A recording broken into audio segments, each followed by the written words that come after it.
Well,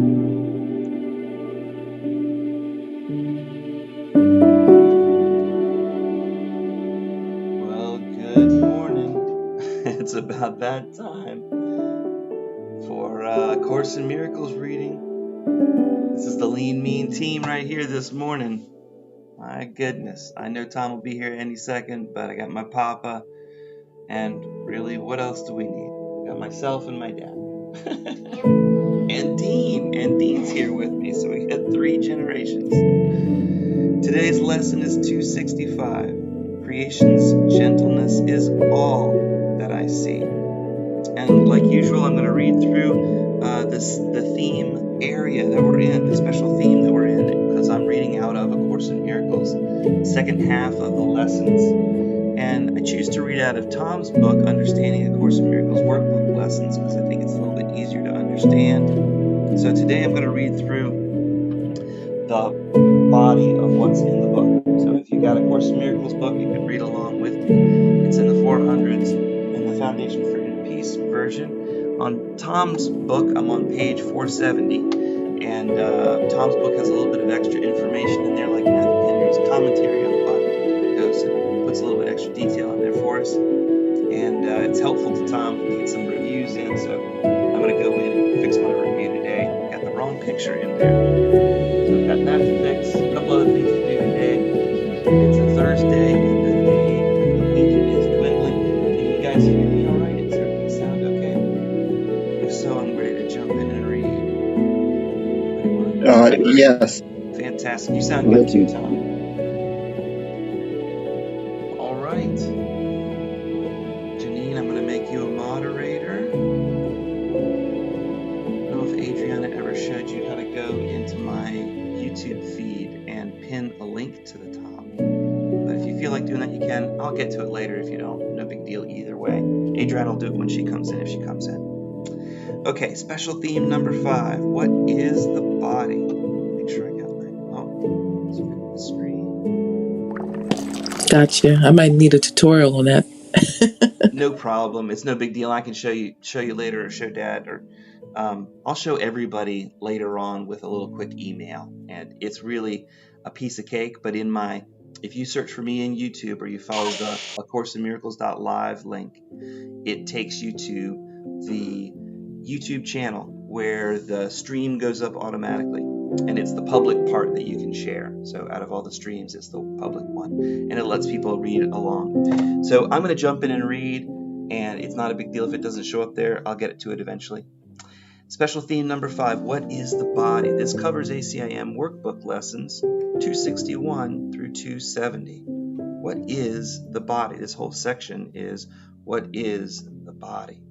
The body is a fence the Son of God imagines he has built to separate parts of his higher self from other parts. It's within this fence called the body that he thinks he lives, to die as the body decays and crumbles. For within the fence called the body, he thinks he is safe from love.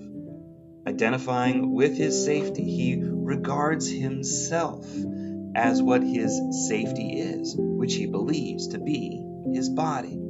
How else could he be certain that he remains within the body, keeping love outside, if he failed to identify himself as his body? The body will not stay, yet this egoic mind sees as double safety. For the Son of God's impermanence is proof that his fences work and do the task his egoic mind assigns to them, which is to separate the parts from the whole. For if his oneness still remained untouched, who could attack? Who could be attacked? For if his oneness still remained, who could be victor? Who could be prey? Who could be victim if oneness still remained? Who the murderer? And if he did not die, what proof is there that God's eternal Son couldn't be destroyed? The body is a dream. Like other dreams, it sometimes seems to picture happiness, but can quite suddenly revert to fear where every dream is born. For only love creates in truth, and truth can never fear. Made to be fearful, must the body serve the purpose given the body by your mind. But we can change the purpose that the body will obey by changing what we think that the body is for. The body is the means by which God's Son returns to sanity. Through the body, though the body was made to fence God's Son into hell without escape. No, this is supposed to be read. Though the body was made to fence God's Son into hell without escape, yet the goal of heaven has been exchanged for the pursuit of hell.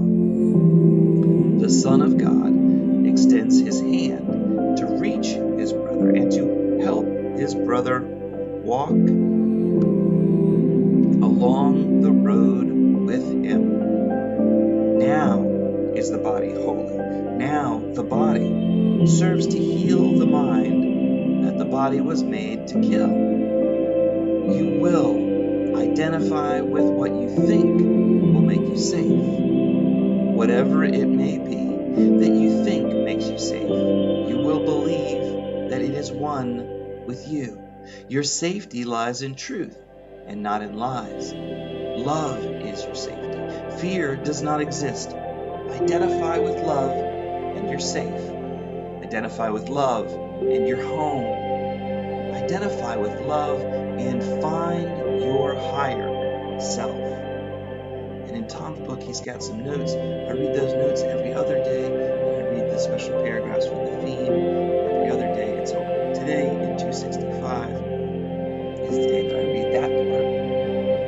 I hope that kind of makes sense. It's meant to encapsulate this part, this lesson. So here we go, lesson 265. Creation's gentleness is all I see. I have indeed misunderstood the world because I laid my sins on the world and saw my sins looking back at me. How fierce my sins reflected back to me seemed. Oh boy, is that the truth.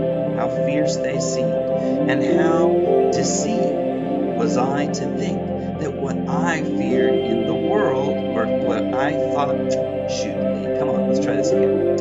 And how deceived was I to think that what I feared was in the world instead of in my mind alone. It's all in my mind alone. Today, I see the world in the celestial gentleness with which God's creation shines. There is no fear in a world of God's creation. Let no appearance of my sins obscure the light of heaven shining on the world. What is reflected there is in God's mind. The egoic images I see reflect my egoic thoughts. Yet is my mind at one with God's mind, and so I can perceive creation's gentleness through the mind of my higher self, my big S self, that's part of the shared mind of God.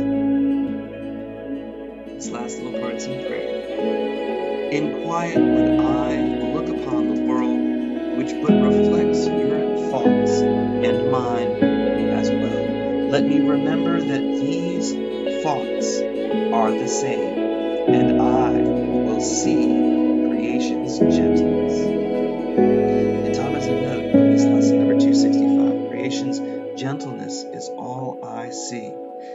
You project your beliefs out upon your world, and it is merely the reflection of those beliefs that you perceive. If you believe in lack, you will see a world of lack. If you believe you're not good enough, you will see a world that reflects your belief in limitation. The world is a reflection of your own thought projections, and as a product of your own thinking, you have sources, what you call into your awareness, but your own mind. The sin that you perceive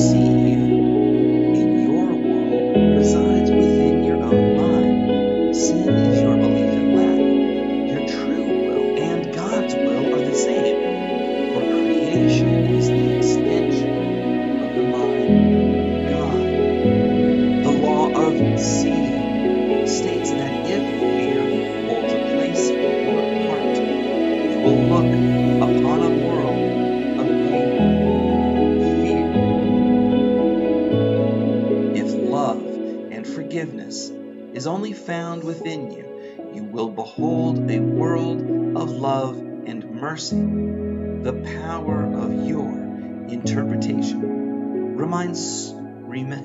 resides solely within your own mind. Which type of world would you choose to see today? Thanks, Tom. This clarification helps. These lessons can be a little bit confusing, but fortunately, we've got a good guide, and reading the books alone really kind of helps set it straight. Just time and year after year, and this stuff has become clear. So, Tom, I think you might have something that you want to extend on yesterday, or maybe we have a new one for today. Thank you so much. Yeah. Okay. Well, what I'd like to do today is a number of things, but the first one, if you've got a pencil and paper, I'd like you to explore the idea of relationships with something that I didn't have you do yesterday and explore a little bit greater. And uh, in regards to this section, this theme, although whenever we look at these individual lessons, doesn't seem to talk much about it, is the body. Now, this one lesson is very important because what it's saying is that I've misunderstood the world, and because I believe that I've sinned, I have projected my beliefs onto my world. Otherwise, uh, senses being thought confirmation devices, if I perceive myself as not worthy of being loved, for example, what, and that's my belief. We understand the relationship of beliefs with experience and that they are interdependent, and that beliefs give us our senses the marching orders as to what they're supposed to find out there.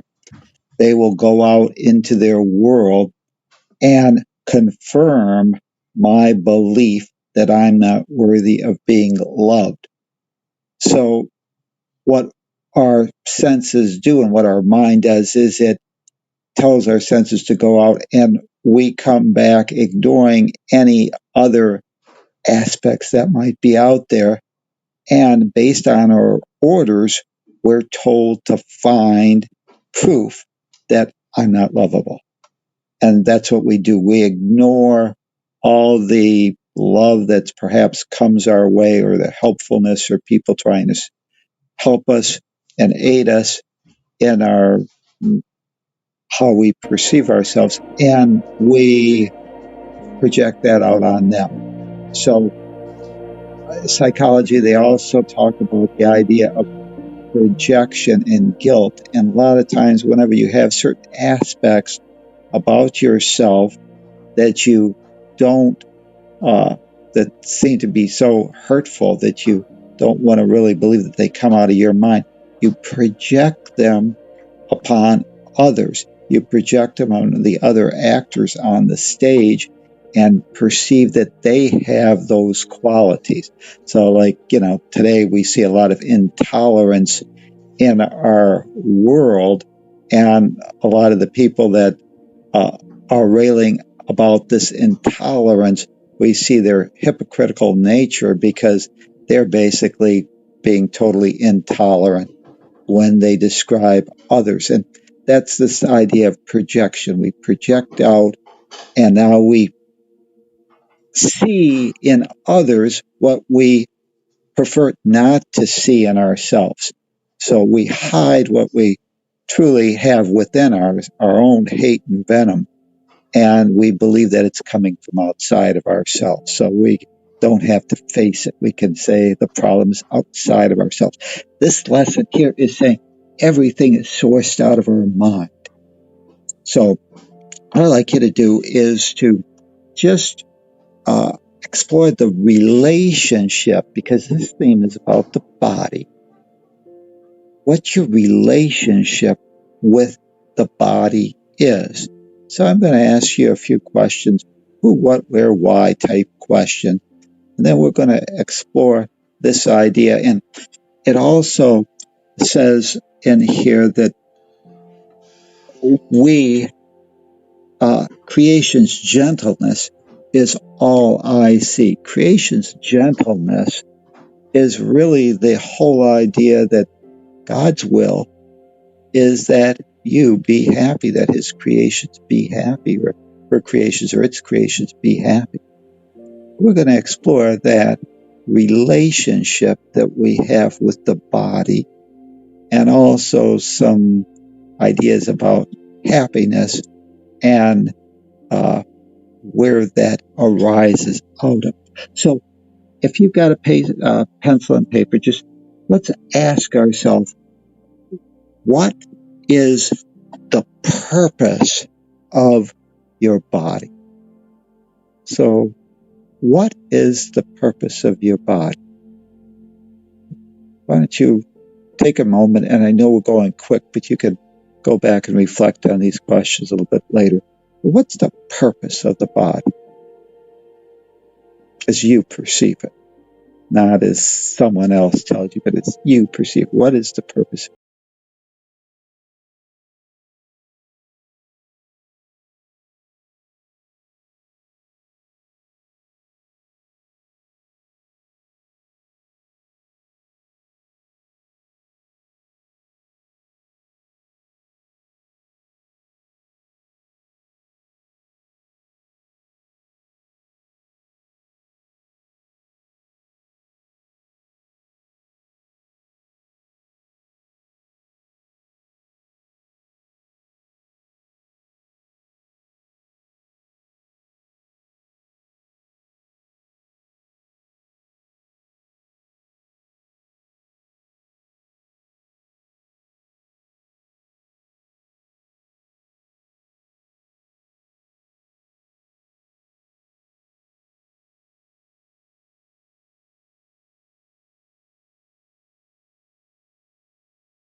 Purpose might also be termed why you have the body.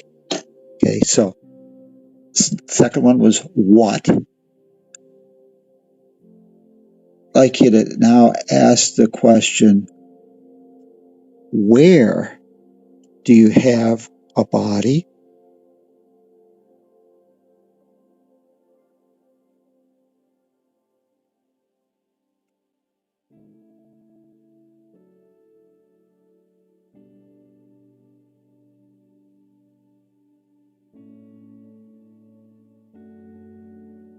Next one would be, when do you have a body?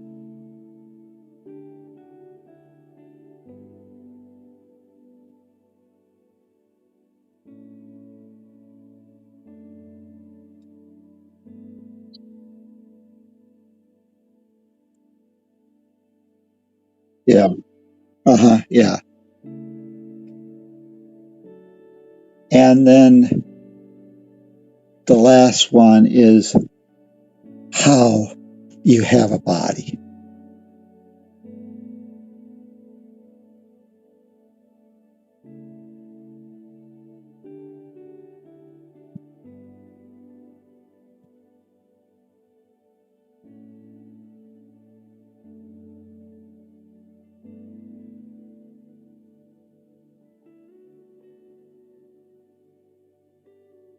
So let's see, was what or who, where, why, when. Okay, I think we're good. Now, just put those aside, and let's just explore some idea of God's will being that you are.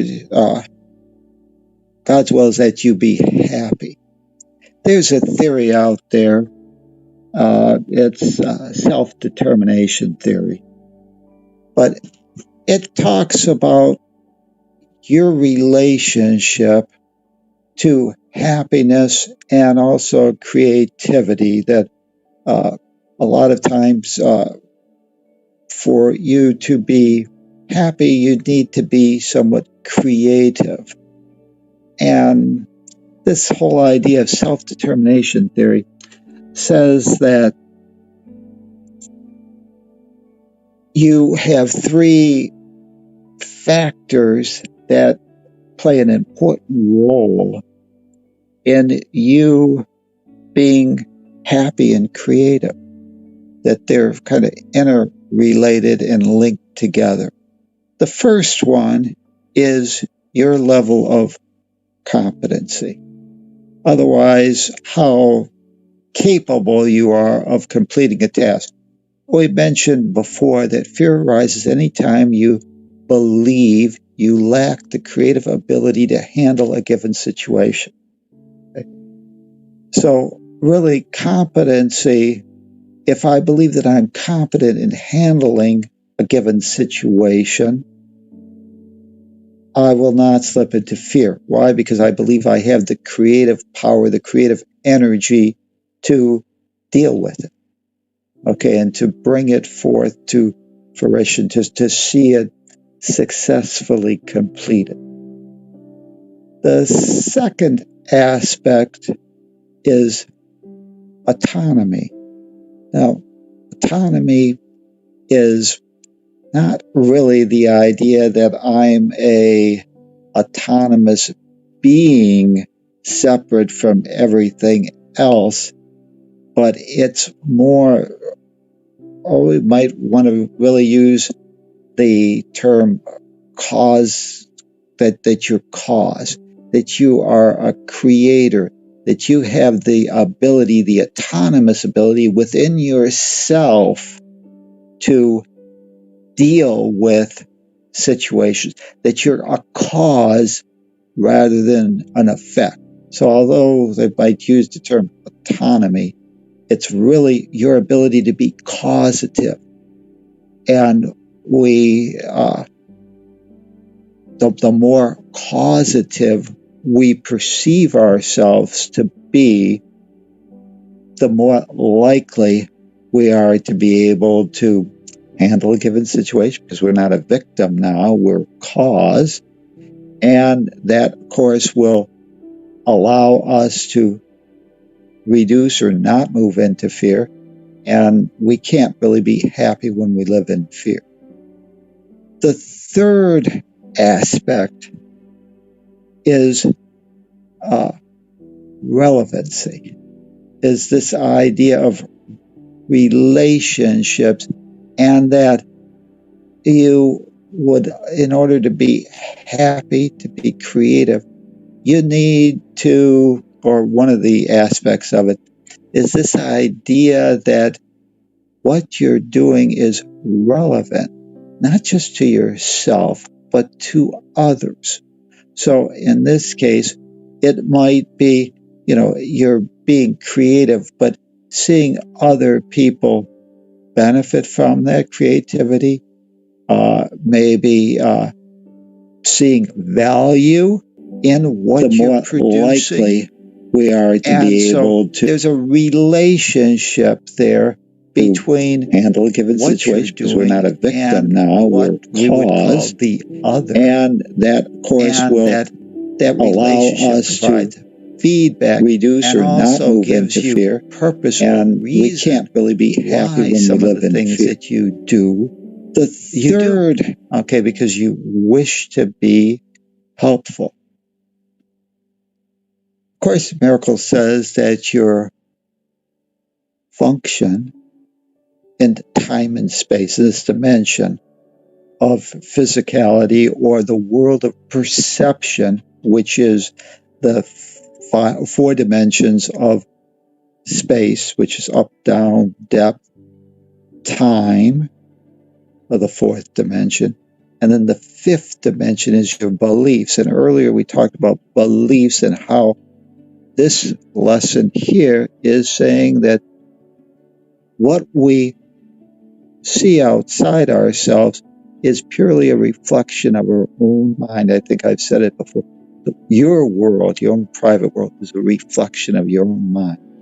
So if God's will is that you be happy, we need to have a vehicle so that we can,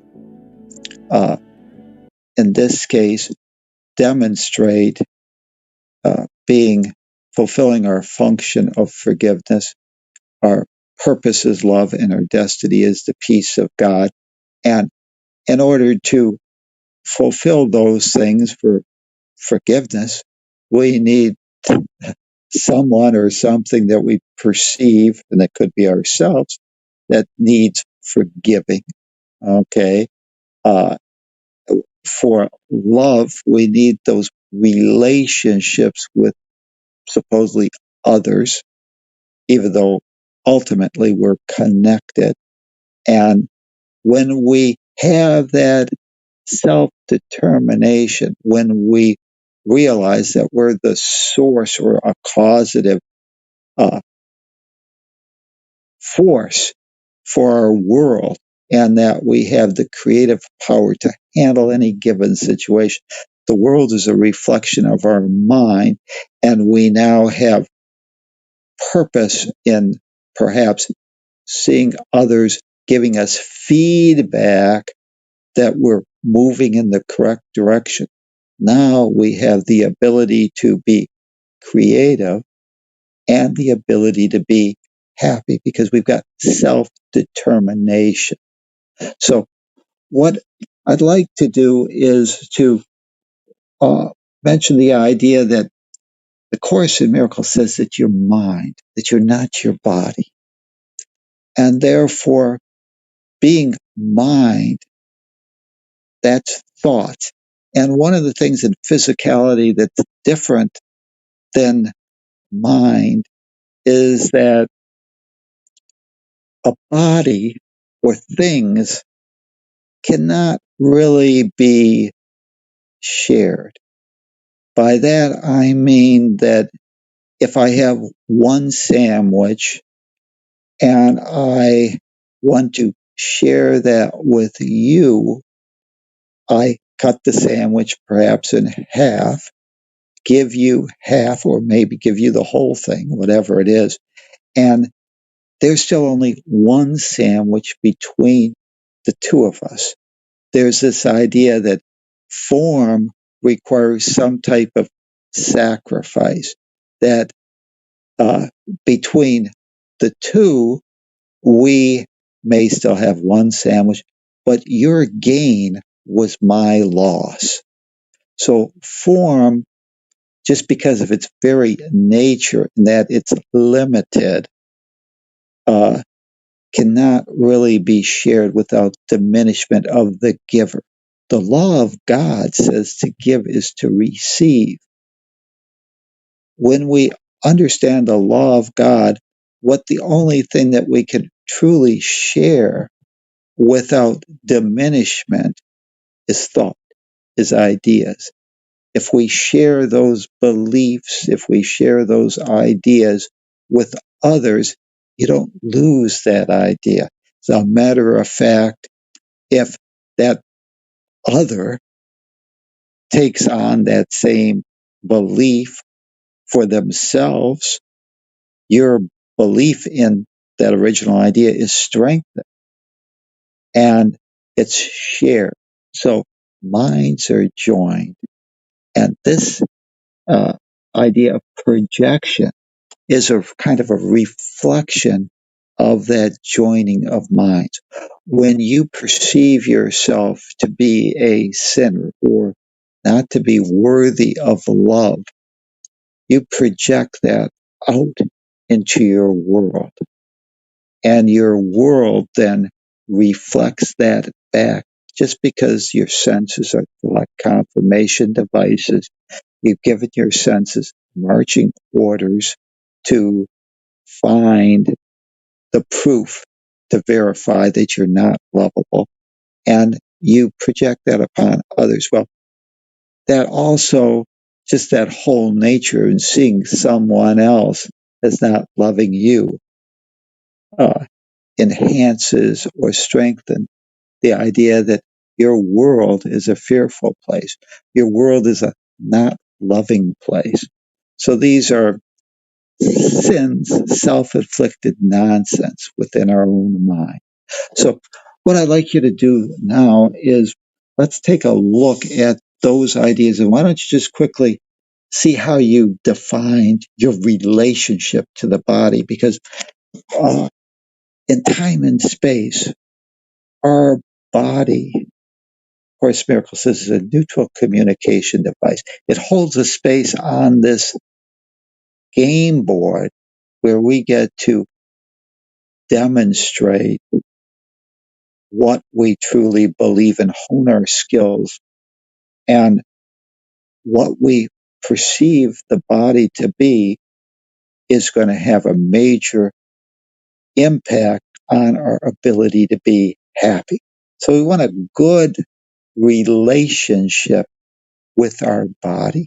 So how did you define what the body was? Was the body you and you the body?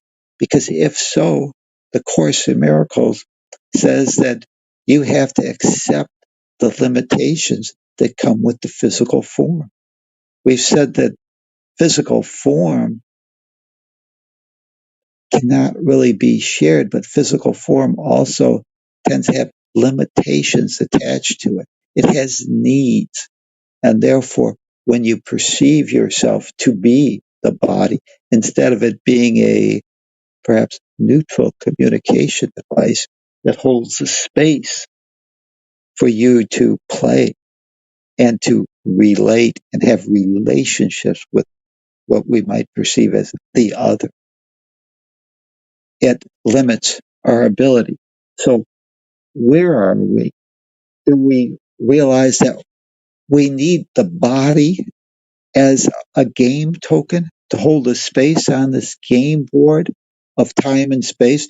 And therefore, if we want to participate on this game board, which is our practice field, our NASA flight simulator, so that we can hone our skills and demonstrate being love in form and fulfill our function of forgiveness, we need the body. And so we probably want to have a decent relationship with our body. Do you maintain your body? If the body has needs because it's form, what kind of food do you give it? What kind of uh, relationship do you have with how you treat the body? Do you treat it like a fine, high powered sports car that you maintain so that it can perform well for you? Or do you mistreat it? Forget to change the oil, or not even know that perhaps the body uh, needs certain things. So we want to realize, if we want to play on this game board, we need the body. When are we? When do we have a relationship with the body? We have a relationship with the body, obviously, when we have a body, which is in this world of time and space, the incarnate state, when we have our true essence, our consciousness connected or linked with the body. If we don't have the body, we don't really have something to hold the space on this game board. But with or without the body, since the body is not my essence, I still exist. Obviously, if you perceive yourself to be the body, you're going to have to accept the limitations that perhaps perceive that without the body, you do not exist. Where are you? We've mentioned was this time and space. How are you? How is that body? Is that your device that you have a proper relationship? Or is it something that you perceive kind of as your enemy? That the body is a thing of sin, a place of something that has lack, limitation, and therefore it's not able to perform as you need it. The second theme in this second part was sin. But not that was the fourth sin. The second theme was salvation. The first was forgiveness. Second was salvation, which is God's promise that you will reawaken. God's promise that you will be happy, that that's your divine birthright, that you've been given the creative power to source your experiences, and that you have the power in your own mind to achieve that happiness. And in time and space, happiness is often associated with the relationships that you have. Loving relationships, the tendency to be perceived as happy relationships. Hateful or fearful relationships, of course, make you or seem to mean that you're unhappy. So you have within yourself the power to create your relationship to the world. Are you a loving person? If you are, the law of seeing says if love and forgiveness is only found in your heart, you'll look upon a world of mercy and love. If hate or fear is within your heart, you'll see a fearful place full of hate, pain, and suffering. So that, according to this lesson, is your choice. It says, I have misunderstood the world because I've laid my own sins, my self-inflicted nonsense that I believe about myself and my body, how I perceive myself upon the world. I've projected it out, and I saw my sins looking back at me. So let's get comfortable and start becoming aware of our essence. And the fourth theme was sin, self-inflicted nonsense, the misperception of what we are. Hopefully, when we look at our relationship to the body, we can see that we've got a lot of self-inflicted nonsense in there. We've perceived that the body is us, and we've assumed and taken on the limitations that come with the body. Theme 5 that we're currently in says that the body is a fence that we've placed in front of love's presence. The body is something that, depending on our purpose, if we make it a purpose of an earner, where we have to get some specific results, will become a striver, and they will induce a lot of fear. If we see ourselves as a learner, we can enjoy the process and use that body to reawaken perhaps our own and others' sleeping minds as to their true spiritual magnificence as the Christ. Yesterday, I think it was yesterday, they talked about being surrounded by love. The other one before that, 263, said, my holy vision sees all things as pure. So today what we're going to do is try and forgive ourselves of all those sins that we've placed upon the body, realizing that it's our misperceptions about ourselves and us being the body that actually is the source for our pain and suffering. So today we're going to try and correct the problem closer to the source. So be in a comfortable position and just become aware of not just the body, but your true essence. So realize that the body is not you. Breathe in the life force. See that life force as your light, your energy, your substance, what you truly are. And as you breathe in the love of God, that energy, that potential energy that is your source, you realize that you yourself are that light. And light, its nature is extension. Its nature is to radiate out. So as you breathe in the love of God, let your light shine out and realize that your light is not confined or emanates from the body. It emanates from what you are, your true nature, energy, spirit, mind, creativity, thought.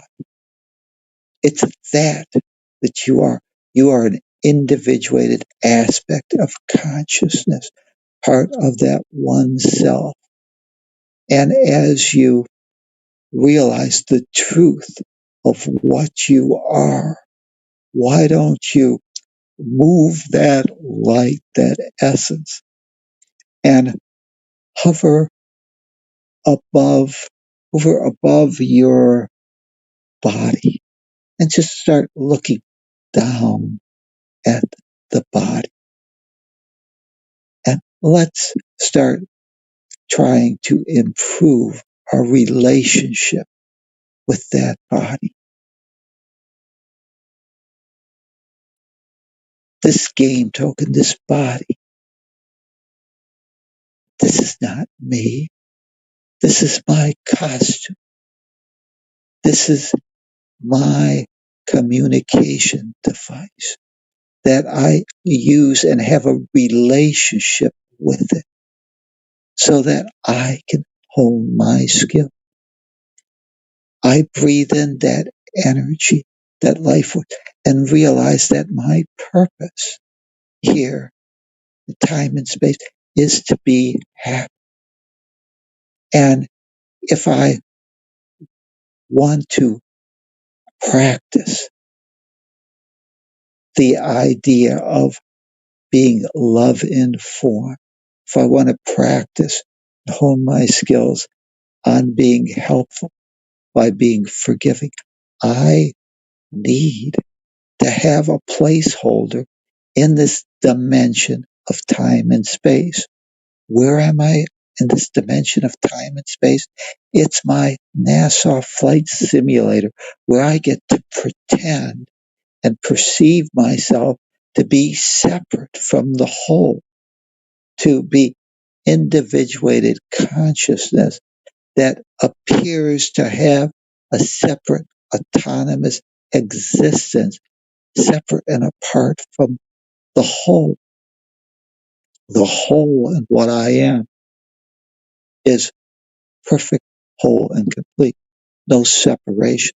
But in order to experience, demonstrate, and be various aspects of love, I need this game board if I'm to actually demonstrate the creative power of my mind to demonstrate the aspect of love we call forgiveness, or the aspect of love we call helpfulness. And in order to do that, I need other game tokens to appear that they too are limited, that they are the body and the body is them. That's not the truth, but that's how I need to perceive them, so that they, by taking on that mantle of limitations, lets me be helpful, lets me experience the idea that I, as a creative force, can assist people and reawakening to their true magnificence. I can help people that perceive themselves to perhaps be the body to help them reduce their fear.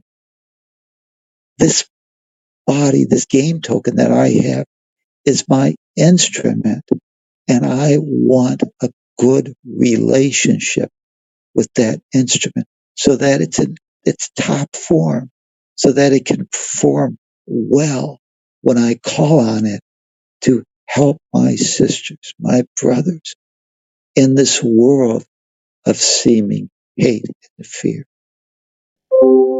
Today, I realize that my body, although it's not me, it's a costume that I don so that I can demonstrate and communicate what I value and why. I forgive myself for all the misunderstandings, the false beliefs that I had about my body. I thought the body was me. I thought somehow by having a costume, the body, that became my reality. Today, I forgive myself for my misinterpretations, my misunderstandings of what the body's purpose was. The body is not and is not required for my existence. The body is merely required to hold a space so that I can demonstrate in this grand dance of reawakening what I truly value and why. The body, or my brain, the organ we call the brain, is not the seat of my awareness. It's not my consciousness. It's not the creative force. The creative force emanates from me, from my connection with the one self. My existence, what I am, is my thought, consciousness. I, as a creative force, have been given the power of self-determination. I, as decision maker, get to decide how I interact and what my relationship will be with this world, with this game board that allows me to hone my skills and actually be an aspect of love that I could not be or demonstrate. For there would be no need in reality when we're perfect, whole, and complete. We have no needs. I need this game board so that I can demonstrate my own creativity to light my world. The law of seeing says that I will see or project upon my world what I hold within. Today I forgive myself for the belief that I was the body and the body was me. I misunderstood what the purpose of the body was for. It's not for me to earn something that was never lost. It's for me to reawaken to the truth of what I really am. The body and my relationship with it, instead of it being something I perceive as a sinner. Now I have a holy relationship with my body.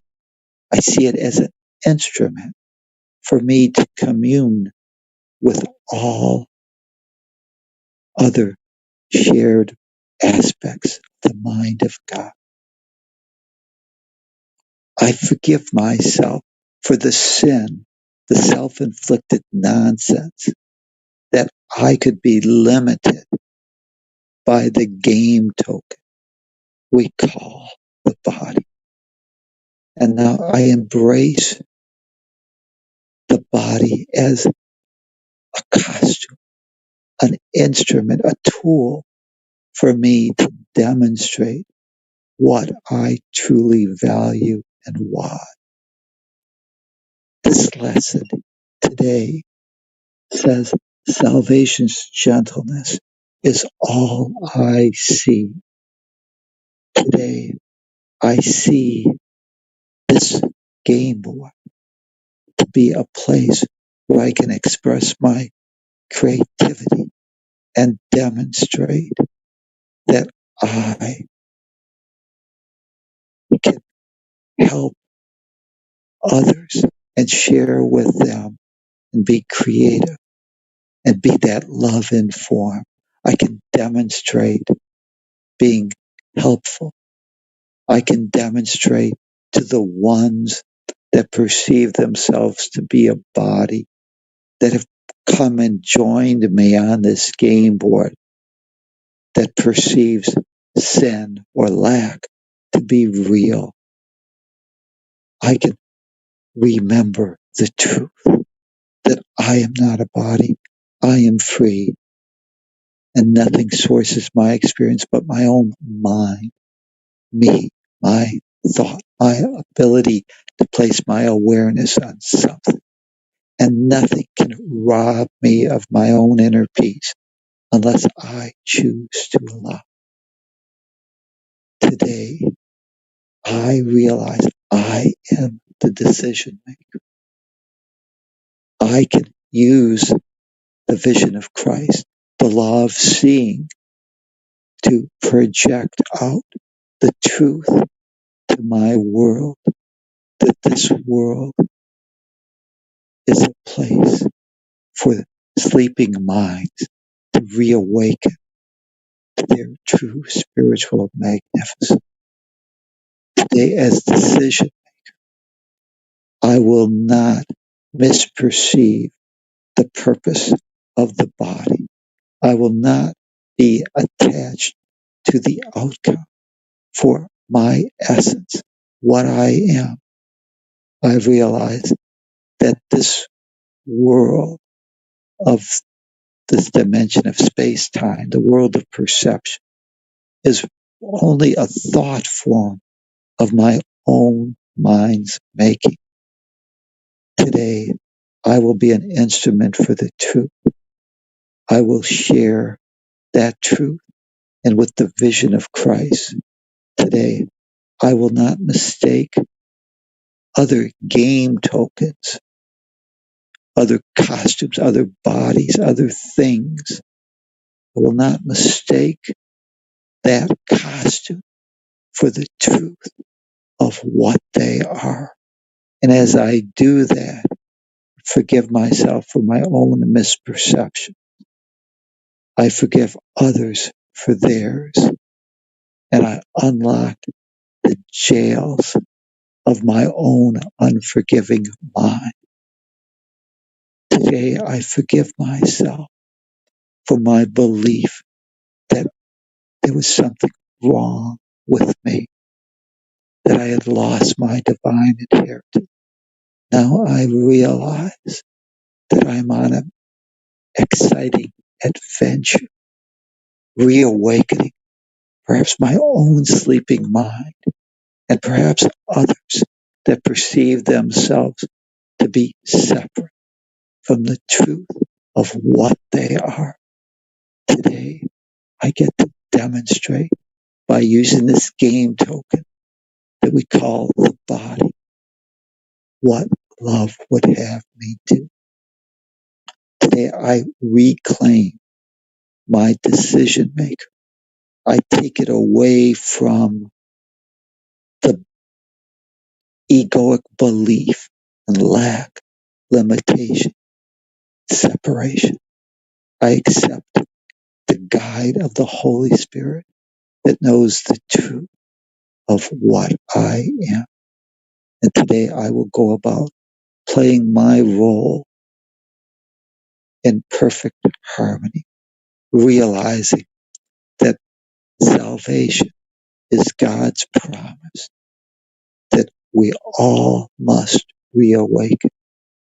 I can play my role in whatever act it is, act 5, act 10, whatever, knowing that in the end, all minds must reclaim their divine birthright. And therefore, I do not have to make anybody wrong. There's nobody to fix, nobody to change, nobody to control, nobody to protect, nobody to impress. There is nobody. God is, and we are that one. And that relationship with my body is to allow me to commune or to communicate and share the truth and demonstrate and hone my skills, being love informed. Today, I realize creation's gentleness, and I extend that gentleness, that love, that forgiveness, that realization that each has the power to create their own world of their own making. My world is a reflection of me. Today, I will reflect the truth of what I am. So let us, as awareness, consciousness, take in, breathe in the love of God, the source. And as we hover above that body, let's reconnect to it and move back into that body with a acceptance of what it is, knowing that it's just an instrument that we want an excellent relationship so that it can fulfill our purpose of reawakening to the truth. So connect with that body and start breathing in the energy. And as your energy starts circulating and reconnecting with the game token we call the body, just move that energy through the body. And perhaps as the energy circulates and gets down to the feet, why don't you send a lightning bolt of energy and reconnect to the game board we call planet Earth and realize that we're here to demonstrate what love would have us do. As you go about your day, go about guarding and extending the truth of what you really are. Create a great day for yourself and your world. Namaste. The God in me recognizes God in me. Thank you.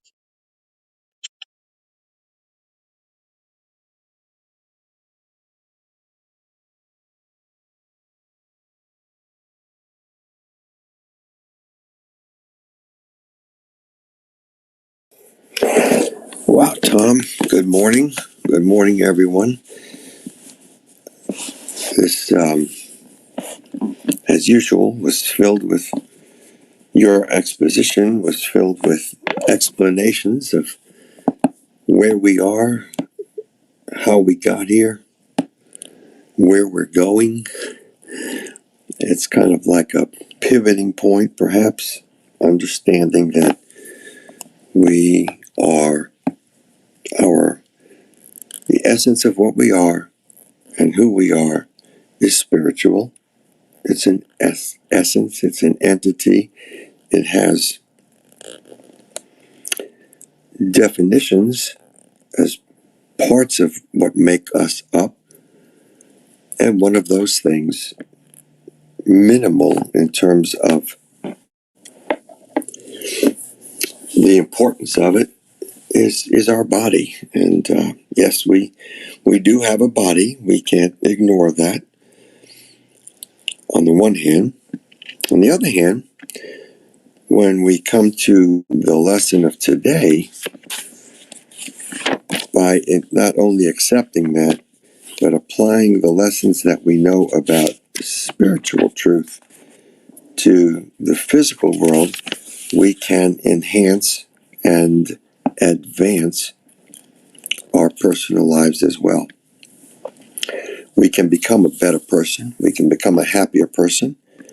We can become a wealthier person. We can become a person who is productive and gets things done, gets along with other people, as they told us to do in kindergarten, plays well with others. And those of us that do, we get some, maybe an extra game token or two, another round and another game, and we get to play other things as well. We're one capable of an infinite amount of ways of looking at who we are, and what we do with what we are. I know that right now my game token is playing out as the owner of an architecture company in North Carolina. That a lot of housing in North Carolina, South Carolina, and Georgia. Another game token on another game board for me is that I'm a national architect because I have 7 to 10 new communities that we're going to be developing. Not so much communities, but food sourcing for the communities to help them survive better in the real world we have right now, which has difficulties in terms of food. And so we are definitely, my national token is playing out in that arena.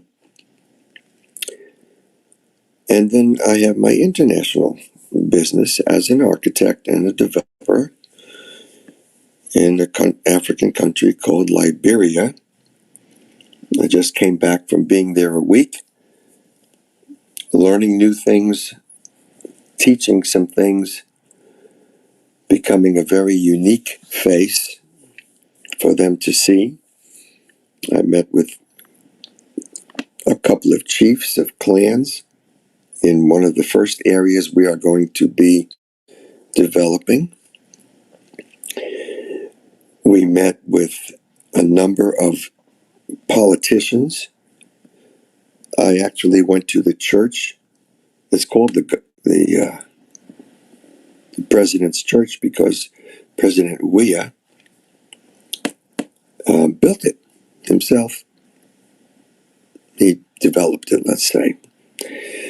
And so he goes to that church every Sunday morning that he's in town, which is most of the time. That's in Monrovia. And he was there, and my partner got up and preached in the service, speaking directly to the president. And we had met beforehand, a day before, with his minister, president's minister, actually effectively what is the Secretary of State, who only a month ago, the one who had been there in that position, was dismissed because of sanctions from the United States. The new replacement is a bishop as well, with whom we are well connected, which gave us connectivity with the president. And now we're setting up a much bigger replica of what we just finished doing with 6 different senators and congressmen from Georgia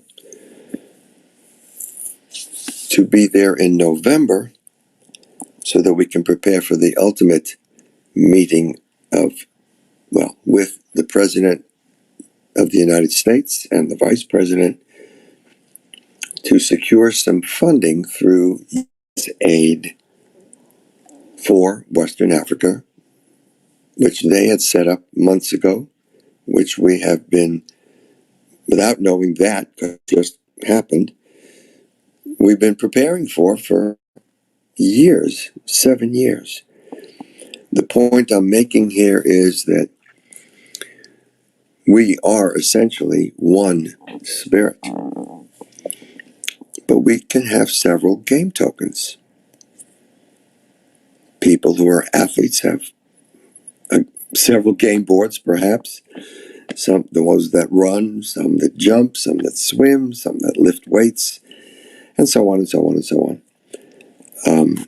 Our venture in Liberia looks very positive. We made tremendous gain this last week and began the process of finding out where certain minerals lay on the land that we have title to.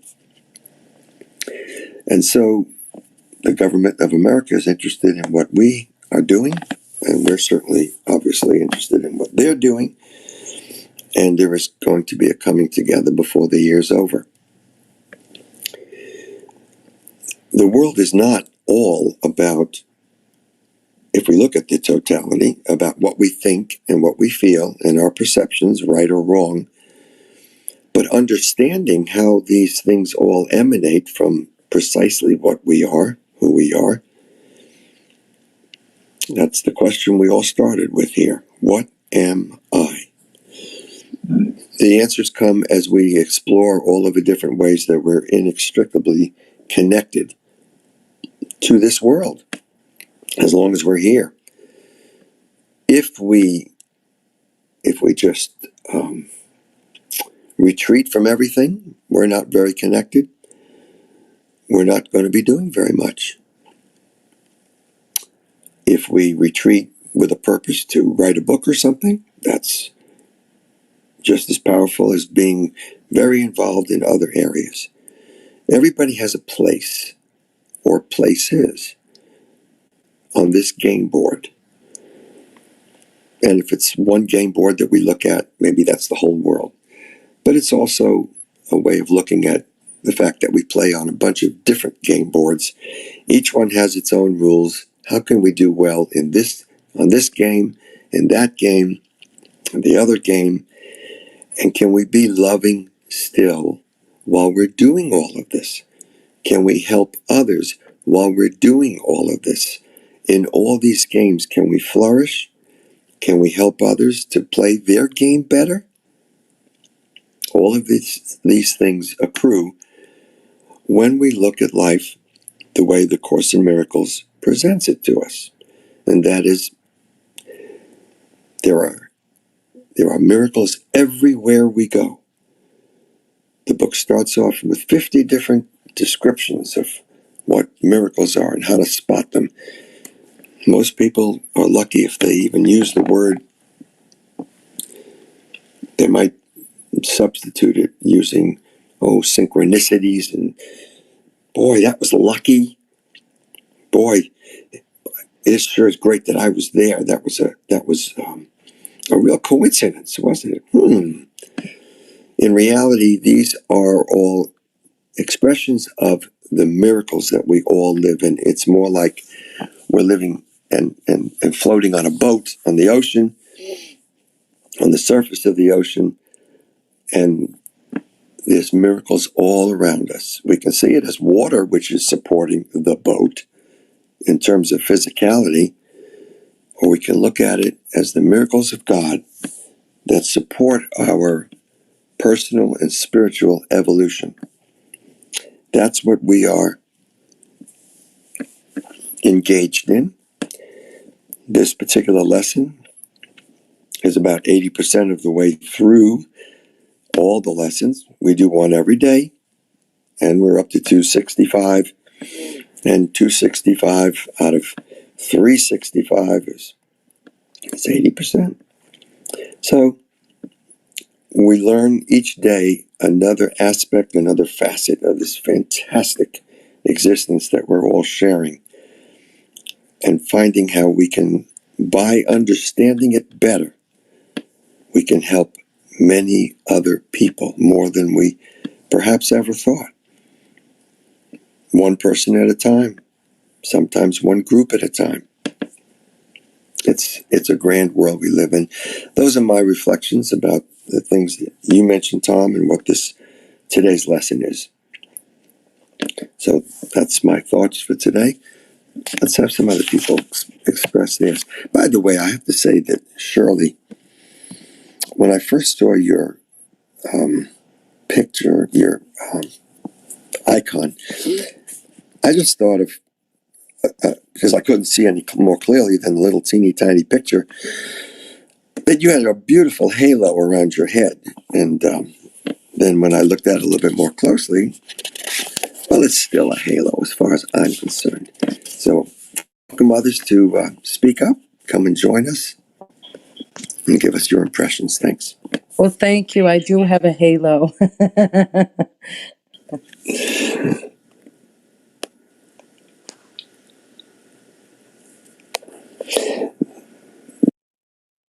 Don't we all? We all have halos, of course, but Amen. yeah, the picture shows it well, and I don't have enough hair to. I'm a bare earth in terms of what I have, but it's not. It's what's inside us, of course, that really makes the difference. And here we look at all of those things, try and put them into some kind of orderly understanding, which includes a relationship with a unified source for all, and how we fit into that and how we are a part of it inextricably. Let's have some other people. Welcome all of you. Come on, speak up. Give us your thoughts about what we read today. Thanks.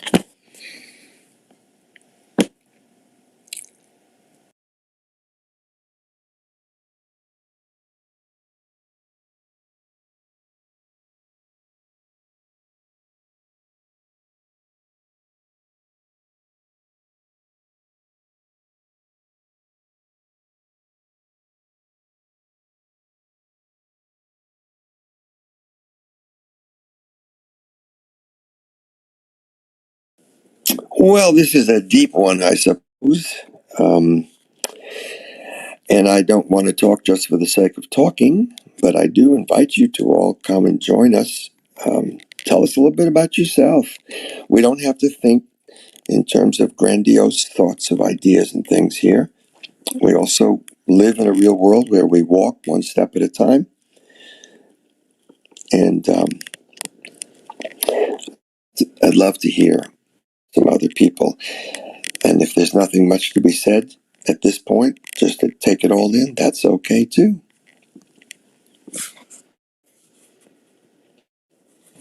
No, I loved, honestly, can you hear me?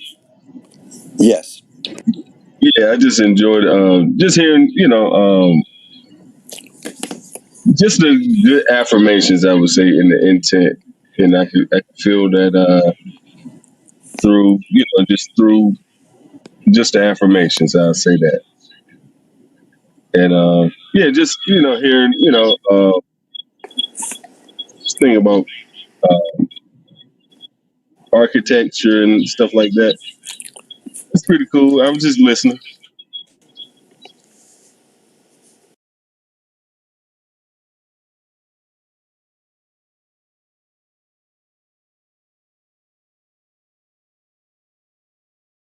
Well, you know me. I'm also just like, I've been expressing a lot about how I believe the body is an expression of the soul. Yeah, not to be attached to it, because then we're attaching to things that are temporal, and then we think that our safety is in temporal things, which is and that's where it becomes problematic.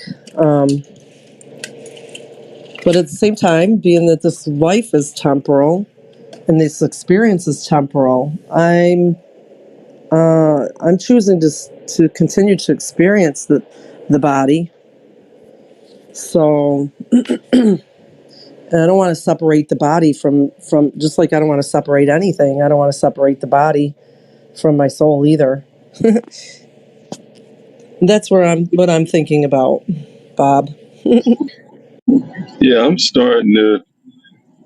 I mean, just with myself, I'm starting to feel like my body's a lot more dynamic than just I guess, the candle wick, of this body. Um, it's like this container, this house, this temple, is, it's because I can feel, just personally, I can feel more connected to, like I can feel the pull of the planet. I can feel the force of nature. And I feel like I'm more of that than just. I'm more than just my body. In that sense, it's kind of like I know I'm more than this. As I, just as I exist, or as I move about, or I just I feel like a deeper connection, just a more fulfilling connection, just with my surroundings. But, I couldn't say that I couldn't feel that without the body. It's kind of like I need the body to be like this, to vibrate or to hold this space in such a way, you know. I really truly look at my body more like an instrument or a tool, um, than a lot of things, And sometimes I'm kind of like this, you know. Um, Sometimes I'm like this rock sitting in the water, and just realizing, I'm here, and and sometimes I feel like I'm just the water, you know, or a bubble in it, you know. Sometimes feel like that. But yeah, it's just I'm starting to feel well. I've been feeling this way for a long time, but I'm just saying I'm starting to really meet other people, especially through this technology. This past year using Clubhouse, just starting to meet other people on that, kind of like on that level, and yeah, it's just I believe the world is becoming a lot more dynamic and fuller in my experience. So I'm gonna land with that. When you one of the things you said made me think back to Shirley's picture here, and I'm looking at it, Shirley, and what is in that basket? You have just caught a bunch of crustaceans of sort. I can't tell from the picture. From the ocean, it looks like you're just in a basket. Tell me what about your picture? Well, I live on a wilderness lake and it's overrun with an invasive weed, and we've been working on doing manual cleanup. So it was a big cleanup day, and I have this basket of water chestnuts. And so I was just so happy and in my light and out there making a difference. And a friend took that picture of me. I was in waders up to my neck, just about. It looks like it. I'm not big and fat like that, which I know my body doesn't have. But it was just so beautiful. I said, I don't care. Take that picture. I love it. I love it. There is so much cleanup, isn't there? All in the Yeah. world. of all kinds. There's the physical cleanup. There's also a lot of mental cleanup. There's a lot of spiritual cleanup. And there are so many different spiritual groups that have a different definition of, frankly, the same thing. They just have a different name. In fact, Yes. sometimes they'll go to war because their God is stronger than another God or just has a different name. And when I go to a place like Liberia and I witness the amazing energy that is so relevant and yet physically on the surface looks so different from what I'm used to doing if I go to church. What they do in church is so physically different. I've never this particular trip I just had, where I bring my consciousness of A Course in Miracles, and I can display my sense of wonder about all these things, and then I see their amazing expression of many of the same things. We all want love, don't we? We all want, well, most of us want to get along with others and make it a better world. The ones that seek to divide us from others, they're playing the old game that we all played when the bodies first appeared. The bodies on earth, they appeared, and the bodies themselves had no understanding, and they fought, and they fought, and they fought. And somehow they still survived. For the simple reason that there always was the essential connection with a higher power. So everything went well until they decided that they were going to argue about what that higher power is, who the higher power is, and they forgot about being themselves as a higher power. All of these things are just incidental thoughts that I've had, especially in the last week, and seeing the different ways that people worship, that people look at exactly what is God and what's the deal, God? Are you going to help us or not? Or is this planet going to hell in a handbasket? Or, well, it's not, as long as people like Shirley are around cleaning up. So there you go. It does come back. And I've just touched on the amazing miraculous journey that I am now embarked on at an age that needs to be able to accept or believe. I even had an argument with somebody at customs because he wanted me to take my shoes off. I said, "What for?" He says, "Well, you can only keep them on if you're 75 years old."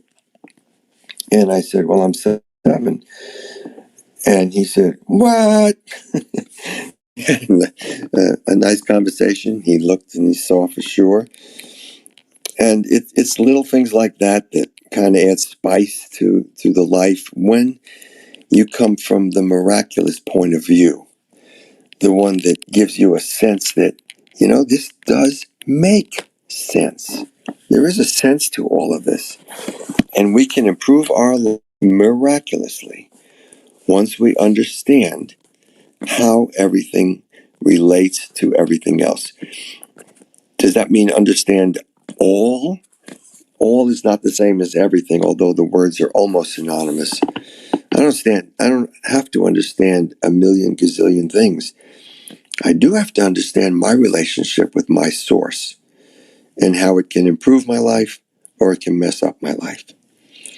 So, since I haven't had a chance all last week to talk very much, I guess I'm making up for it right now. But Janine, come on, join me. Hey, Bob, how you doing? Hey, everybody. I'm Good doing morning. great. Good, Good good. morning, Janine. Good morning, Andy. Good morning, everybody. Guess everybody's just contemplating on this one. I think it's really deep. I mean, how you always think, how can we go deeper? And the course just does.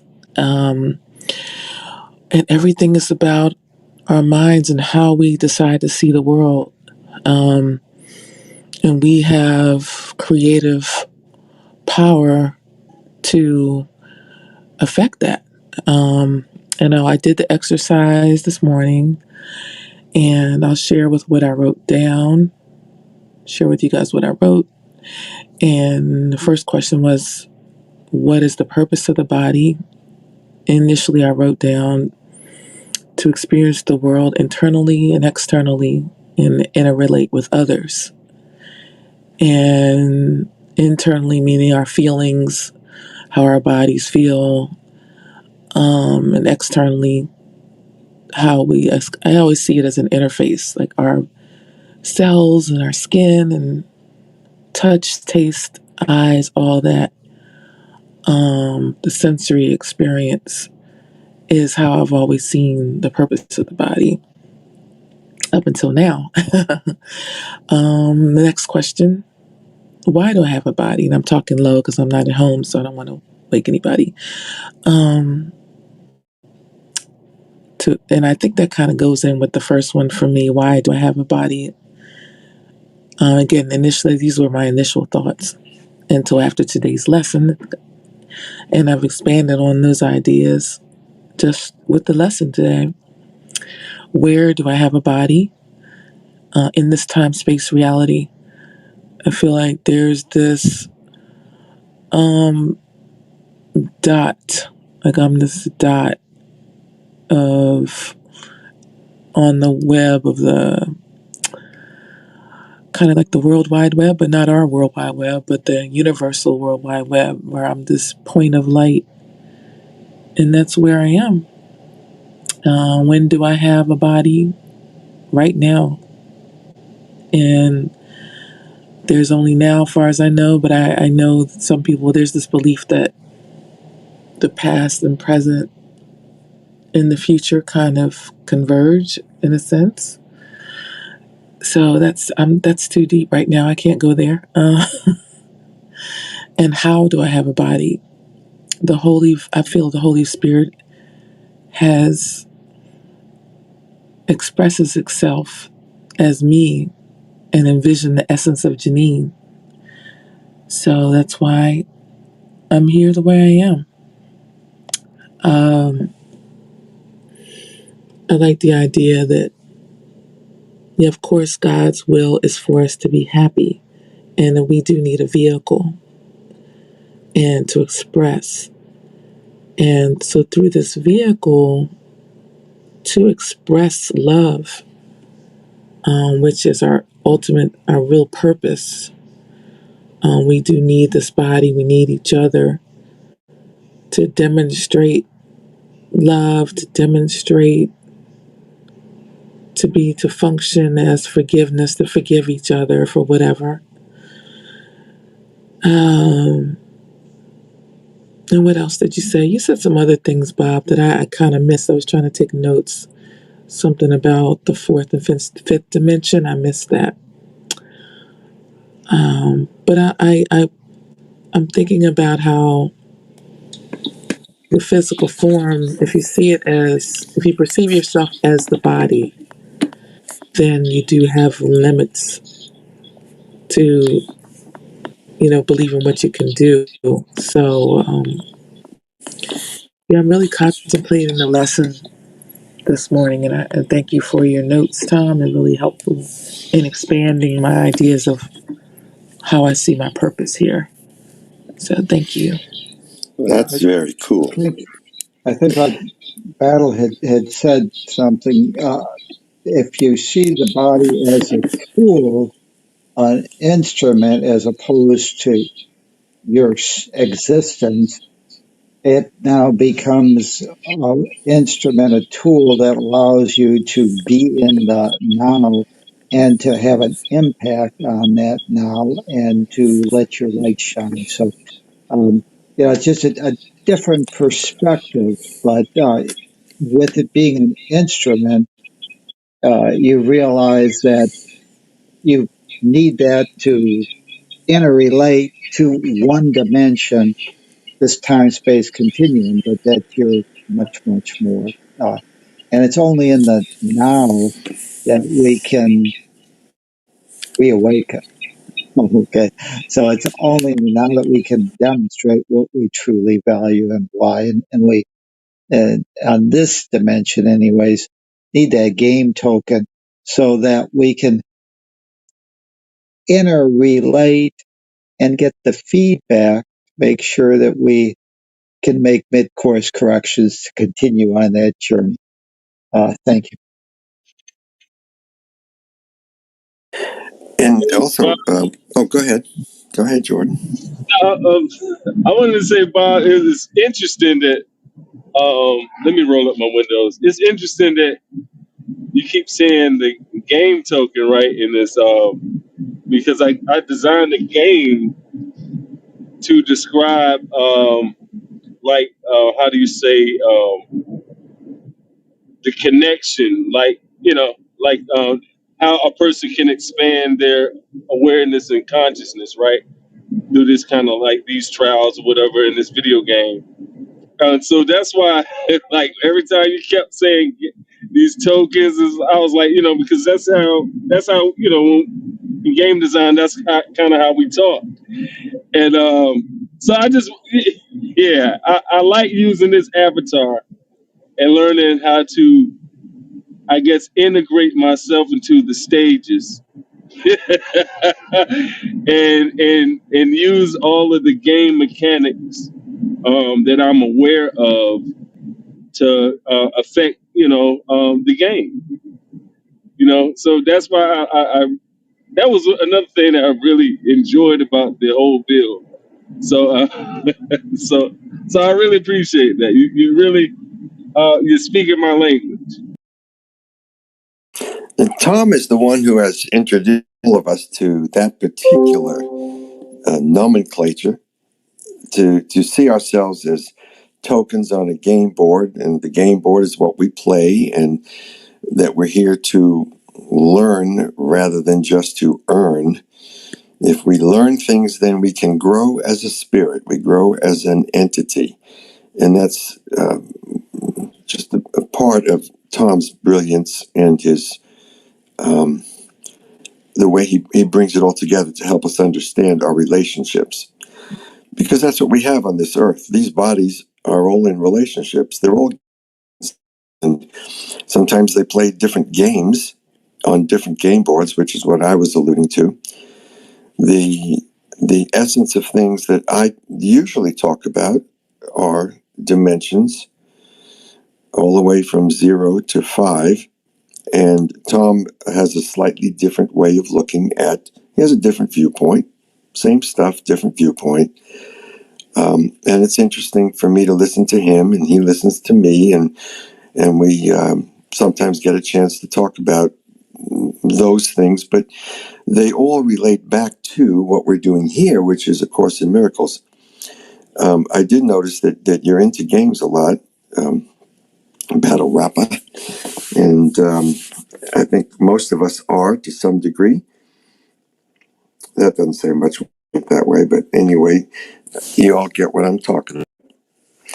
And it's all about trying to understand this amorphous, supposedly invisible force. Some of us could see, Sister could see auras, by the way, Shirley.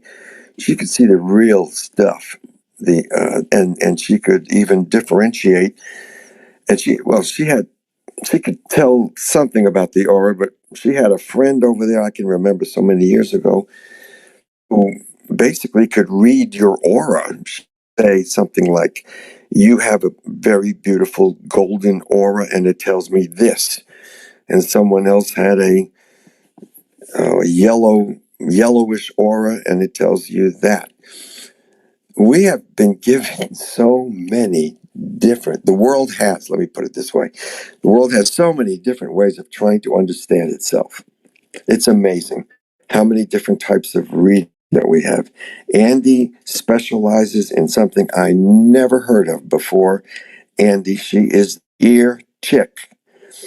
And it took me a while before I realized that her name is not theater something. The ear chick, she actually does what My brother does in reflexology, but in the ear, with the ear. And Andy, you're welcome to describe that sometime. I'm not going to do it because I don't know enough about it, but there are so many different ways. And the real question is, okay, now that you know it, what are you going to do with it? Are you going to use it? Or is it going to be like a fortune cookie that you might have once in a while if you go for Chinese food and you open it up and you read it and you say, interesting. Or in some cases, oh, wow, that's going to happen to me? Or whatever it turns out to be. This course is not a simple course, but it's an incredible, complete course in miracles. Know of any other place or any religion that focuses so much on miracles. And probably the reason is because they didn't have the handle on it that this book, the author of this book has on miracles. I see many, many miracles in my life. I see them now. I could actually record, if I wanted to, on a calendar, the miracle of each day. Whereas 10, 15, 20 years ago, it wasn't like that. I didn't see the world as miraculous. I saw it in a very different way. But it is miraculous.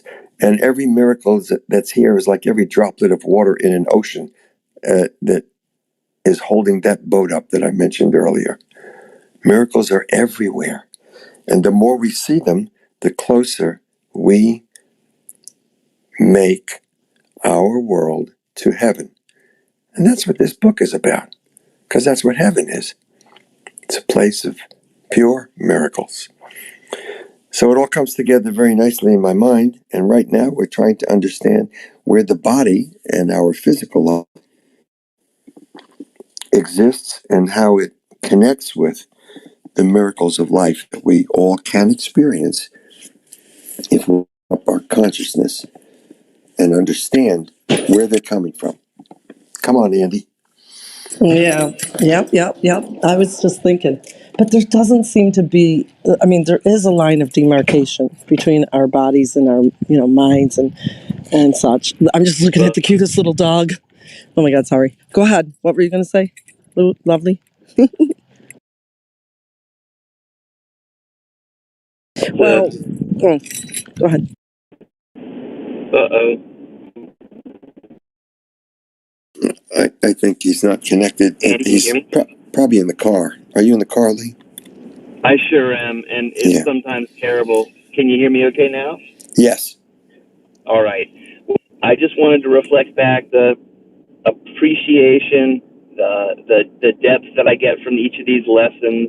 I see it in the flow, and every day, like you say, Dad, there's a miracle for me to focus on. There's a little bit that happens all the time.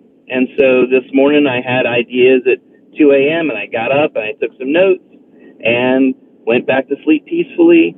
This morning I had a couple of more things, running the stream, got different jobs to do today. It's Thursday and looking like it's going to be a great week. I've got some interviews today and tomorrow and lots of great work to work on. Portfolio piece to add in.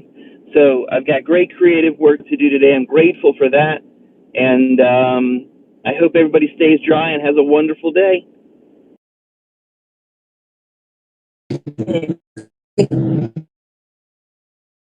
Unless we happen to be a swimmer, we don't want to stay dry. They're true. Andy. I just love like what well, okay, I got to tell you something. First of all, I heard what you said as a message from the universe, because I've been trying to, I've had this under this little fortune cookie, okay, and I've been like, okay, I totally can teach this information to people and be able to support myself. I believe for a lot of people really want to understand the body more and how it's connected to us emotionally, and how the emotions are connected to what we're experiencing and all that, and then to be able to to take them out of help take them out of pain that's interfering with their, ability to awaken more to this understanding.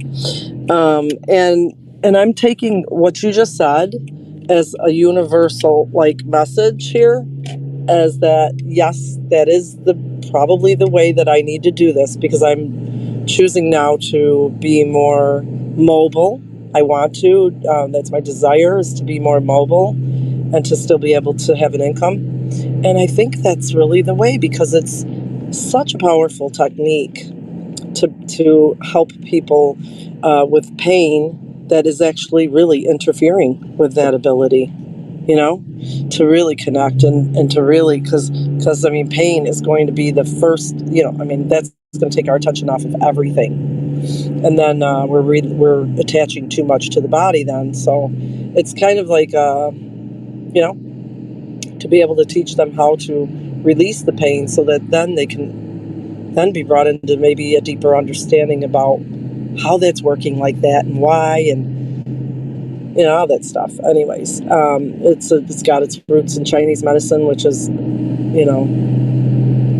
me, it shows the connection between the emotional body and the, physical, mental, all of them, and spiritual too, because there's actually spiritual points on the ear. Yeah, there's actually spiritual openings for points on the ear. So thank you, because that was a push in the, kind of a confirmation in the right direction for me. And I've had all the content. All I need to do is literally put it on a platform. I have all the videos, because it's a video, like a small video course, very simple, not even looking for a ton of money, just looking for, to make it available to people, and so that they can, anyway, you gave me that. So I appreciate that. Yeah, and I take that as a miracle from the universe. And I think you're right. Miracles they're constant, but we can't catch them all, and our ears. Actually, nothing's stopping you but you. You can absolutely catch them all. They're all there for you, and they're in the flow happening whether you recognize them or not, just like a tree falling in the woods. Well, you're right, Lee. You can catch them. But can you catch all of them at once? We don't have to. My world is so full of miracles right now. For you, through you. Like, you don't. Oh, I accept that. Guys, I don't want to cut you off. I got to say goodbye for now. Thanks, everybody. It's been amazing as always. Create a great day. Love you guys. Peace and love. You too, Great day. Janine. Hey, Janine. Give Mom a kiss. So to wrap up that particular part, the miracles are always there. Miracles are just like, we used to think of them as atoms, everywhere. You don't see them unless you know how to look for them. In the case of an atom or a quark or whatever, you need instruments to be able to see something that's small, or telescopes to see something so large. In other solar systems and realities and all, well, that puts it in a different plane. In this quote physical world, there are more and more planets and objects out there that we can see thanks to our better instruments, and they keep saying we're getting closer to how everything got started, and from the Big Bang to what we have now. And then we have the poet who says everything doesn't end with a big bang, but it ends with a whimper. And maybe he was right. He said that a couple of hundred years ago, I think. But all of this stuff comes down to what we have right now in front of us, all around us. It's like we're swimming in water in an element of miracles. And this course teaches us all of the aspects that we need to understand and then to experience these amazing miracles, and to be count on a miracle when we need that miracle, when we have no idea how we're going to get out of this mess.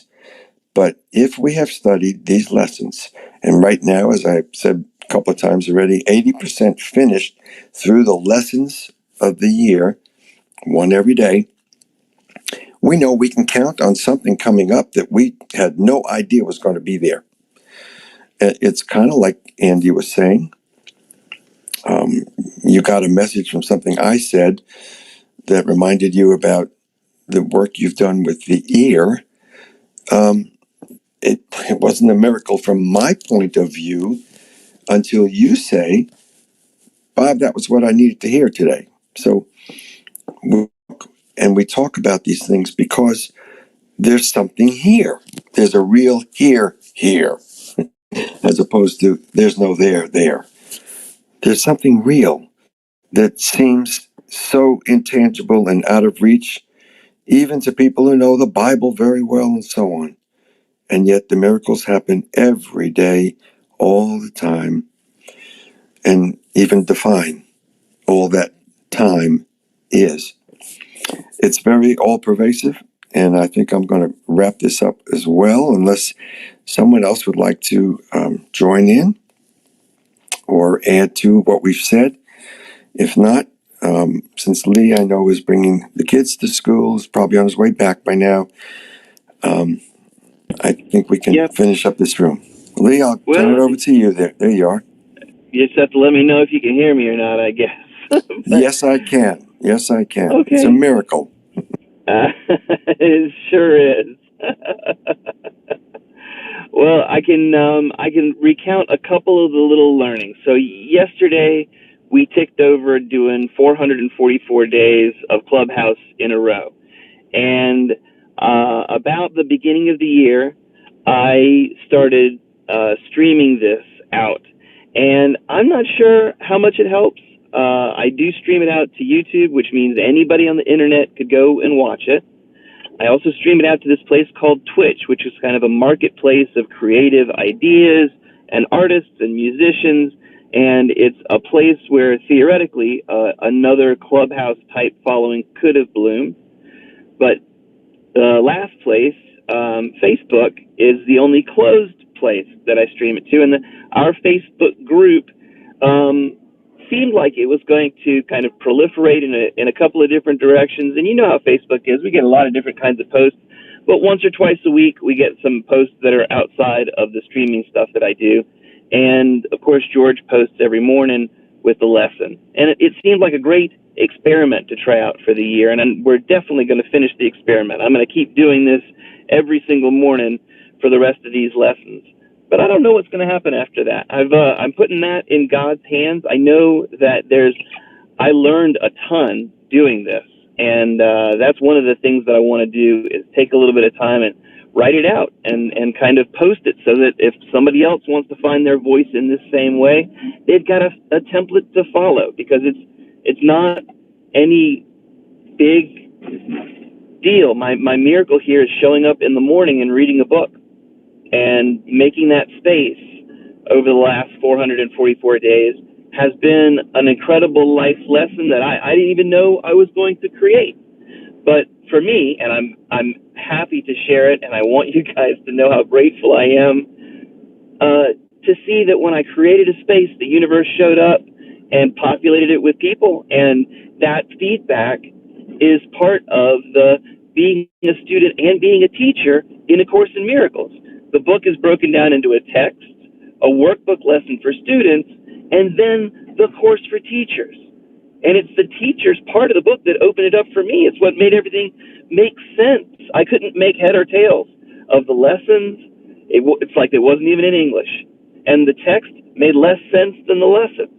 So I did the lessons, and I read the workbook for the teachers, and I had to read it a couple of times. And this is when Dad and I started, 2,223 days ago, reading this book deeply. Before that, I had some time that I had put into this kind of study work. I went to 12-step groups starting when I was 13, and it's all Jungian-based psychology. They all line up. So it's one set of thought structures that works as a pretty good toolbox for solving the problems that these bodies go through when we land, and discover that we're not our ego, we're not our body, We're actually something much bigger than that.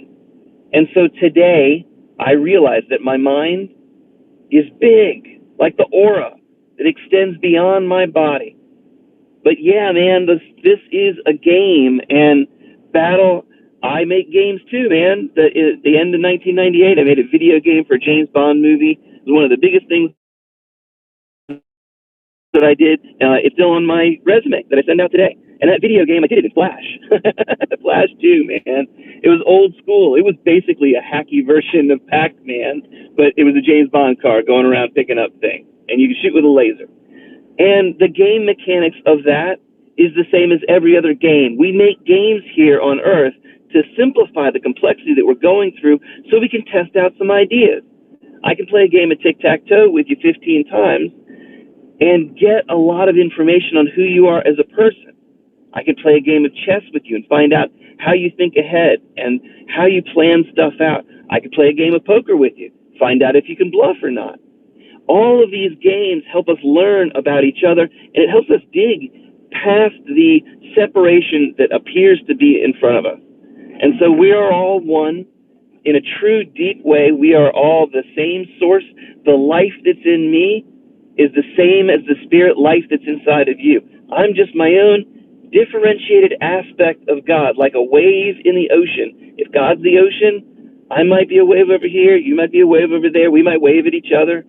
The bottom line is when we break on the shore and it looks like we disappear, we're really just going back to our source. And we only get a limited time to be a wave. So while we're here in this three-dimensional world, stuck in time, stuck in these soul containers that we're in, we're trying to make the most use of this time. And the very first cellular things that came alive 4 billion years ago, they sought the light. The light was the energy. And that's all we're still doing. We use these two orbs in our head to see through duality and see the world in a form that makes sense to this organism. And the organism struggles to survive. And the organism has to learn how to be surviving on its own. And when we give birth to a new organism, we have to teach them. They have to learn how to be something different before they can come back and learn the unity and the oneness that we all truly are at a soul level, because it takes understanding duality to come back and get a sense of what non-duality really means and why you would give a crap in the first place. Why do we care? Because our souls guide us to all the knowledge of the universe. Our souls are our connection to God. And I'm going to wrap it up with that. Today's was a great lesson for me. I really appreciate you all. I hope you have a magnificent day. I will be back tomorrow to read 266. So today, it's September 22nd, 2022. Enjoy all the twos. Should be a Tuesday. But I hope you have a fantastic Thursday. I will see you tomorrow. I yield the mic. Have a wonderful day, everybody. I love that too. He is my son. He loves that.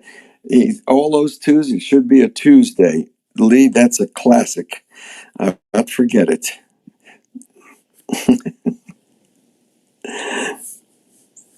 I'm sorry. I said, "Wow, that's a." I just love the synchronicity and the timing of all this. Because just hearing that to me is a small miracle. You understand what I mean? So that's I like the we do I like understand. that. No, I really appreciate that, man. That was so quenching. I may not be a battle rapper, but I think I'm getting my rhymes down, man. We might have to work together a little bit.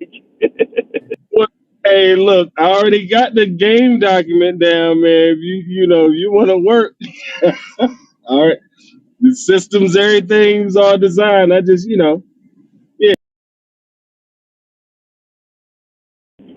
So I started making, we're going off of our topic for a minute, but it is what I do for a living. I started making websites and stuff in 1992, and I am working today on an app for self hypnosis, and I'm just doing today What? wireframing. Yeah, What? I've started I'm into that. designing this one. in 2017, this guy named Bart Ostroff, he's the head of the hypnosis group of Florida, and he's had a good collection of kind of, I'm going to call them breakthrough questions that try and get you to look at something differently. Like, for instance, a smoker, he might ask them to imagine looking out from within the casket for the people that walk by that are missing you because you died early. Meant to be a transformative question that shakes you down to your heels and gets you to look at those cigarettes differently, and then start to listen to self-meditation. One of the things that one of the statistics that he showed me blew my socks off, and it was that psychoanalysis, right? The Freudian typical psychoanalysis takes about 600 sessions to produce a difference. Behavioral psychology is the psychology where we sit down and we just talk through how to change your behaviors to change the way stuff's going on in your life. That takes about 30 sessions. And hypnosis takes about 6 sessions to get through to your subconscious and change some kind of pattern that produces some kind of change in life. It's really more about starting the process and then continuing with it than it is about finding that fundamental life-changing decision too, because that fundamental life-changing decision or realization, let's call revelation, as the book calls it, is intensely personal. Everybody has to have their own little revelation. So some questions are going to work for some people, some will work for others. But if I go through a set of 6 or 12 questions in a way where somebody's already relaxed and gotten their brain slowed down, we're aiming for the theta level of consciousness. That's the area just before you fall asleep, where you reach this meditative state where you become very receptive to ideas and receptive to thinking in a way that's kind of closer to what we call God consciousness. So we'll call it flow sometimes, like working out, and you get into the rhythm and everything is going smoothly. There's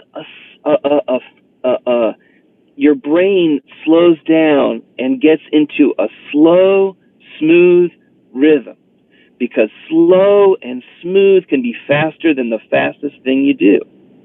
So today, that's what I'm working on, figuring out how to help people get into that flow, stay in that flow, and then provide the types of suggestions that they want to build into their consciousness, but maybe they're not building in today.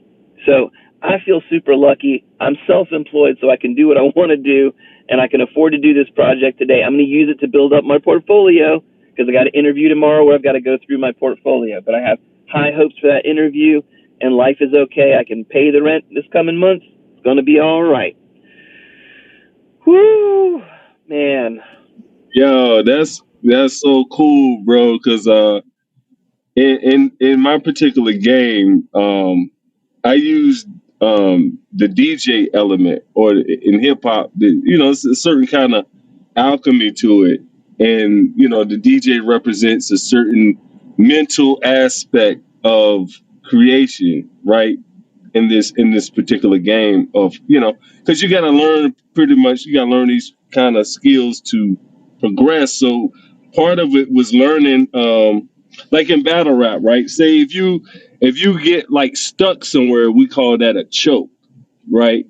So kind of like in the game, we call that losing your air. So that's kind of like the DJ element getting stuck, or your air stopping. You know what I'm saying? So we kind of integrate that into people's different attributes. You know what I'm saying? So it's what you're saying. Yes, I get your mechanics. That makes total sense, man. Yeah, I love yeah.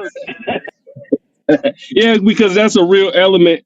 When you're in, because there are a lot of factors in battle rap that the outside community don't go through. So kind of like, when I was in game design, my teacher kind of taught me that the reason games are awesome is because a person can get to step into a body that's capable of doing what they imagine. You know what I'm saying? So a lot of people in this world can't rap for a lot of different reasons, but they don't know why, because they don't know how to rap, right? So I am myself in this game. I teach people how to battle. You know what I'm saying? And I actually, the funny part about it, what's a miracle about it, right? Was that I wrote this game like back in like 2010. And then I went to game design school in 2012, right? But in the story, I wrote myself as this battle rap teacher, and the synchronicities that landed me to meet in the lady who was and she was an arts teacher for like 40 years or something. So she had been teaching all around the world forever, right? Longer than I was alive. So she kind of met me and she asked me did I want to start teaching. I was like, I don't have any degrees. I'm still in school, whatever, blah, blah, blah. I don't have the credentials. She was like, well, you know what? I think I can help you with that. You probably wouldn't need it to teach the arts. I was like, wow. So she knew the way this way. Anyway, long story short, I met this lady. She got me in, and I began teaching arts. And they asked me to create courses, and I started creating these battle rap courses. And that thing about it, that story actually came true. You know what I mean? As far as me teaching all the battle rap styles and that was the funny part about the whole thing. It was like, yo, people don't really know what this means to me. You know what I'm saying? You had follow through. That's all that matters. You actually put the pen to paper and did the work, and that makes all the difference, man. I'm so proud of you. That is awesome.